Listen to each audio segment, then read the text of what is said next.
जैसे ज्वर को उभार करके उसको समाप्त करा दिया जाता है, उसी प्रकार अकाल में उसको उभार दो, उभारने की प्रक्रिया है।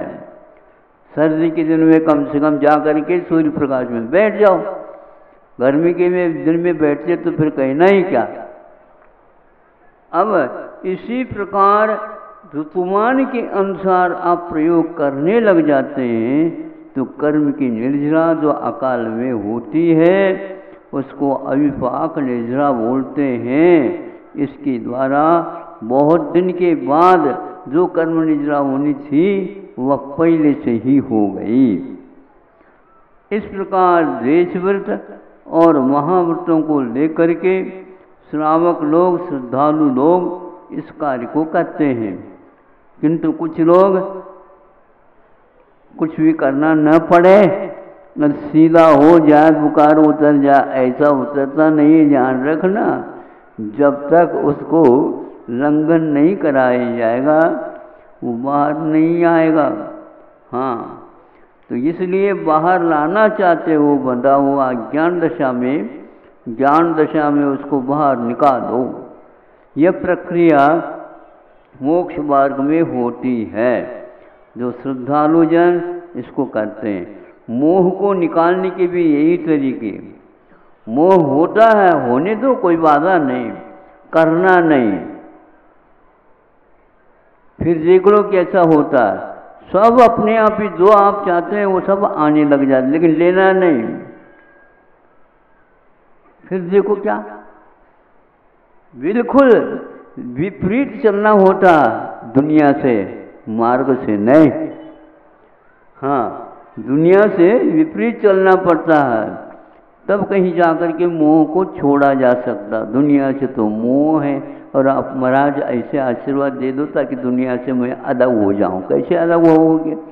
गांठ तो डाल रखा है, फोन तो लगा के, फोन के ऊपर फोन लगाया जाता है। कहाँ लगा रहे हो? फोन थोड़ी सी लगा रहा हूँ।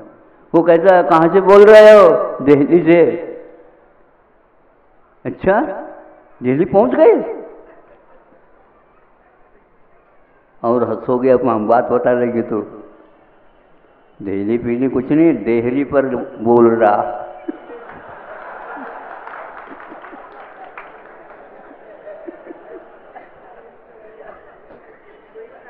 देहरी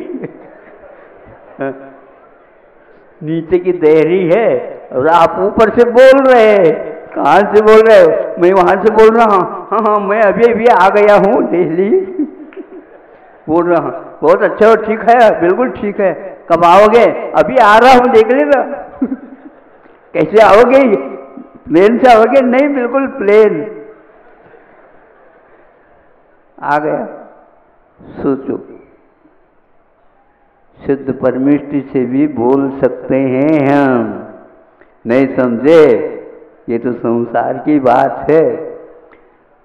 वह एक ही मात्र है, दुनिया से राग न करके वीतरागियों की ओर चित्त हो जाए तो ये सब जितने भी रोग हैं निश्चित हो जाता है। संवर और निद्रा प्रारंभ हो गए, मोक्ष मार्ग चालू हो गया, इसलिए आपका समय हो गया। कहाँ जा रहे हो? अब भूलना नहीं। कहाँ जा रहे हो? मोक्ष जा रहे हैं। मोक्ष जा रहे हैं? घर जा रहे हो? नहीं, अब घर कुछ नहीं है, घर का त्याग हो गया है।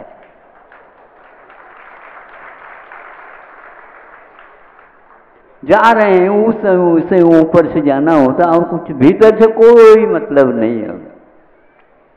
सब हमारे लिए कुछ भी नहीं है। रह रहे हैं, ब्याज के 3-4 दिन है।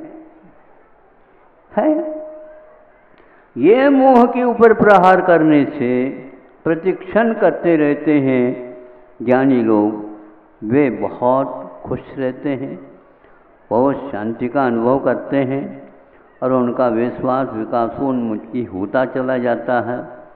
और जो पहले गए हैं उनको याद करते रहते हैं। यही एकमात्र रास्ता है। इस रास्ते को आप लोग एकमात्र, चलो भली कम किंतु सही दिशा में चलना प्रारंभ कर दो। ये प्रयोग अनिवार्य है, पसीना आना चाहिए एक बार। अब इस वक्तव्य में मुख्य रूप से याद करना ये क्या है, पसीना नहीं आता था, आराम नहीं मिलता था। और आप जिससे गांठ वाला लगाए रखे हो उसको निकालते जाओ, सब पसीना आता चला जाएगा और सब लोग रोने लग जाएंगे। तो छोड़ करके चले जाओगे तो छोड़ करके तो जाना ही है। ऐसा मत करो, कैसा करो, अब तक देख लिया ये सब घटाटोप है, ये घुटन है, हम तो जा रहे हैं, बस पसीना आ गया। स्वस्थ होने का यही एकमात्र साधन है, पसीना समय पर आना चाहिए। ज़्यादा मात्रा में आना भी ठीक नहीं है, सुन रहे हो? आओ, ज़्यादा मात्रा में पसीना आ जाएगा फिर छपक से नहीं मर जाए तो पूरी मात्रा में आ जाएगा पसीना, तो चला जाएगा यहाँ से। हाँ, इसलिए कम मात्रा में पसीना लाओ, बार बार पसीना न आए तो वह स्वास्थ्य का प्रतीक है। अब सब लोग बीमार हो, हमारे पास कोई भी आता, उसको ऐसा दर्द हो रहा है, इसको ऐसा दर्द हो रहा है, उसको खाया नहीं जा रहा, उसको पिया नहीं जा रहा, ये सुबह से लेकर के शाम तक आप सुन नहीं पाओगे, ध्यान रखना। हाँ, किंतु इसको सुनने के लिए भी बहुत मजबूती की आवश्यकता है। हाँ, और आ करके हम बैठे हैं, आ करके मान लो और 4-5 व्यक्ति रोना प्रारंभ कर देते हैं, तो अब क्या करें बताओ?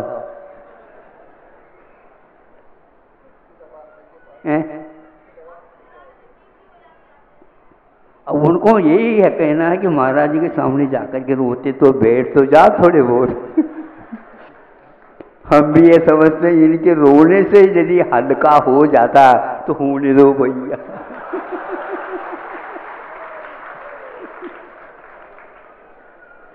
और हमारा भी तो कुछ हल्का होता होगा। इसको सुनने के लिए, इसको देखने के लिए बारीक परिश्रम करना पड़ता है। आचार्यों ने कहा है दूसरे को रोने से थोड़े बहुत कम करवा देते हो, हल्का कर देते हो, ये सबसे ज़्यादा अच्छी दवाई मानी जाती है। ऐसी दवाई हम देते रहते हैं, लेने के नाम से कुछ भी नहीं लेते, लेकिन देते चले जाते हैं और हमेशा हमेशा घूम फिर करके हमारे पास ही वो मरी जाता है। अब सोचो, ये इसलिए क्योंकि दूसरे के दुख दर्द को सुनना भी कम से कम चालू कर दो कि केवल खाने केवल सुख की बात ही कर दे। संसार दुख से भरा हुआ है, वहाँ सुख के नाम ही नहीं है। इसलिए जो कुछ भी सुनाते सुन लेना चाहिए, लेकिन माथा में बहुत दर्द होता है, ध्यान रखना। हाँ, ऐसा आसान नहीं। कई व्यक्ति इससे बीमार पड़ जाते हैं। हाँ, और कई व्यक्ति इसको सुनने से दोनों ही ठीक हो जाते हैं। अभी ज़्यादा प्रयोग नहीं करना, लेकिन फिर भी जो बड़े हो जाते हैं वो रोते नहीं, उसको ठीक कर देते हैं। यदि वैद्य लोग भी रोने लग जाएं तो तुम्हारी बीमारी ठीक नहीं हो। हाँ, वह रोने का क्या कारण है वो समझ लेते हैं और आपको हंसा देते हैं। क्या ठीक हो गए ना? हाँ, ठीक हो गया, अब आपत्ति नहीं करना है। यहाँ पर कौन सा अब मोह ज़्यादा नहीं करना है, ज़्यादा तो थोड़ा करना ही पड़ता है, फिर बीमार पड़ जाओगे। बीमार तो पड़े ही हैं, तो इसलिए जैसे पसीना आते ही हल्का शरीर हो जाता है, वैसे ही त्याग करने से हल्का फुल्का हो जाता है, कोई चिंता वाली बात नहीं रहती है। तो यह याद रखेंगे आप, पसीने वाले को बहुत जल्दी ठीक हो जाता है। गलत प्रयोग करने से टाइफाइड और मियादी बुखार डबल हो जाते हैं, वापस आ जाते हैं, ध्यान रखना। इसलिए उस स्थान से, उन वस्तुओं से, उन व्यक्तियों से आप परहेज किया करो जिसके द्वारा यह बुखार चढ़ जाता है। अहिंसा परमो धर्म की। आचार्य गुरुवर श्री विद्यासागर जी महामुनि राज की जय।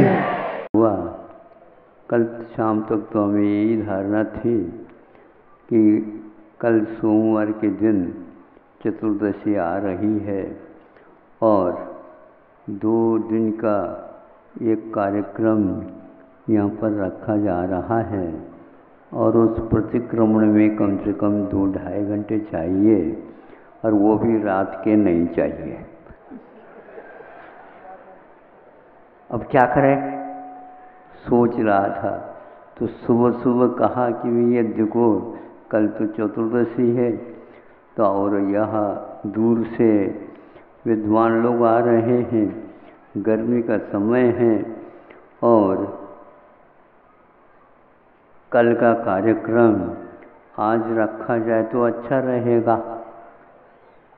ये सोच करके ही आज 5:30 बजे या भक्ति होने के उपरांत 2-2.5 घंटे का शौचालय क्रिया निवृत्त होकर के आए और आज चतुर्दशी मनाई गई है।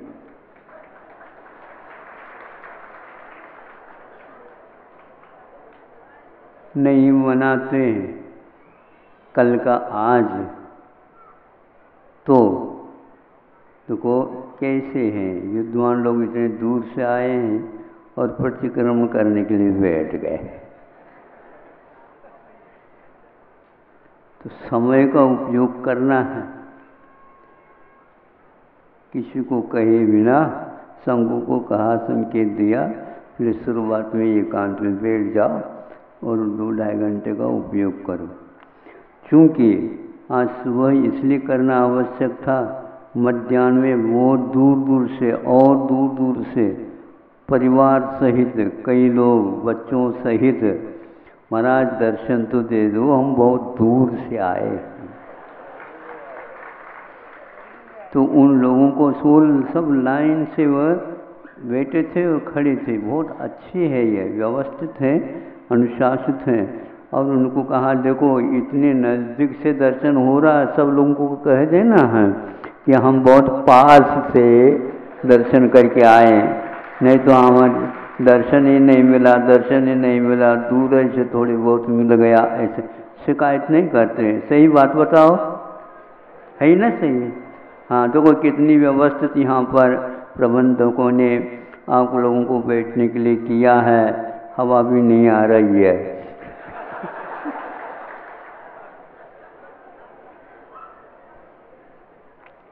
हवा भी बहुत शानी है कि क्योंकि मैं स्वयं सूर्य तपन से तप गई हूँ, लू के रूप में परिवर्तित हो गई हूँ, इसलिए इनके भीड़ में जाना उचित नहीं है। मुझसे इन लोगों को थोड़ी भी प्यास की वृद्धि होती है तो मेरे लिए वह बहुत कष्ट होगा, इसलिए वह हवा भी रुकी हुई है। अच्छा है ना, उससे आप सीख लो, हवा भी कष्ट से दूर रहती है और सबको वह अपना परिचय भी देती है। ये बात अलग है, आप लोग अपने तरफ से अपने हाथ के पंखाओं के माध्यम से कह दो हे हवा मत आ हमारे पास, साथ लेकर के हम आए। थोड़ा तो संयम रखो। संयम के दिन को मनाने आए तो कम से कम संयम तो रखना ही होगा। ऊपर ऊपर से ही सही, वह भी भीतर तक पहुंच ही जाएगा। तो मन में ये सोच विचार तो आ ही जाता है, क्योंकि आत्मा तो सोचने वाली वस्तु है। वह कम से कम एकांत में ये सोचती है, देखो सब लोग मना रहे हैं और हम जो है असंयम के समर्थन नहीं करते आ रहे हैं। 7 बोतल भी लेकर के आए हैं, लोटा ले आते तो और ठीक था, क्योंकि उस बोतल में श्लेष है। महाराज ने कहा था ना, श्लोक में श्लेष हो सकता है तो बोतल में भी श्लेष हो सकता है, तो गांधी जी को संग्राम करना पड़ा। अब सोचो, आप लोगों के आगे के जीवन के बारे में उन्होंने सोचा, क्या सोचा था मालूम है? देखो, ध्यान रखना, हमें शराबबंदी पहले करना है, और शराबबंदी करना है तो जहाँ पर शराब की दुकान है वहाँ पर जाना भी ठीक नहीं। सुन रहे हो आप लोग? गांधी जी की परंपरा में रहते हो, आते हो, किंतु आज गांधी जी के नाम से कौन कौन क्या क्या कर रहा है तो आप ही देख लो। सुनते आए हैं, उसी को बात कर रहा हूँ, सुने बिना नहीं, देखा तो है ही नहीं, लेकिन फिर भी सभी लोग गलत सुनाते हो ऐसा तो है नहीं। जब कभी भी चुनाव आते हैं, उस चुनाव में एक प्रकार से अमृत की घूंट आवश्यक है, नहीं समझे? वो चम्मच से नहीं लिया जाता, सीधा ही लिया जाता। अब ये है, अब सोचो, मतदान करने से पूर्व में वह बेहोशी कराने वाली, लाने वाली उस चीज का प्रयोग यदि अनिवार्य होता पंचवार्षिक योजना को संपन्न करने के लिए, तो क्या रहा है हमें बताओ। आप लोग भी उसका अनुकरण कर रहे हो, हमें मिल तो रहा कम से कम उसके नाम से नहीं, गलत बात। जिसके लिए उन्होंने कहा था कि उस दुकान के पास तक नहीं जाना चाहिए, और यहाँ तक कि वहाँ पर जाकर के दूध भी नहीं पीना चाहिए, क्योंकि कोई भी व्यक्ति जानेगा तो भैया ये दूध नहीं पी रहा, किंतु यह शराब पी रहा है। इसलिए आप यदि बोतल से पीते हो या और किसी से पीते हो, किंतु वहाँ पर पीने का अर्थ यही है कि आप शराबी है और शराब पिया जा रहा है। तो आप सज्जन होकर के यदि काम करते हैं तो आपकी कोटि दुर्जनों में ही आएगी, लेकिन 70 साल तक ये हो रहा है। अभी तक गांधी जी ने ये कहा था कि यदि मैं तानाशाही एक नेता होता हूँ तो यह जबरदस्ती 3 बातों को तो मंजूरी करा ही दे देता।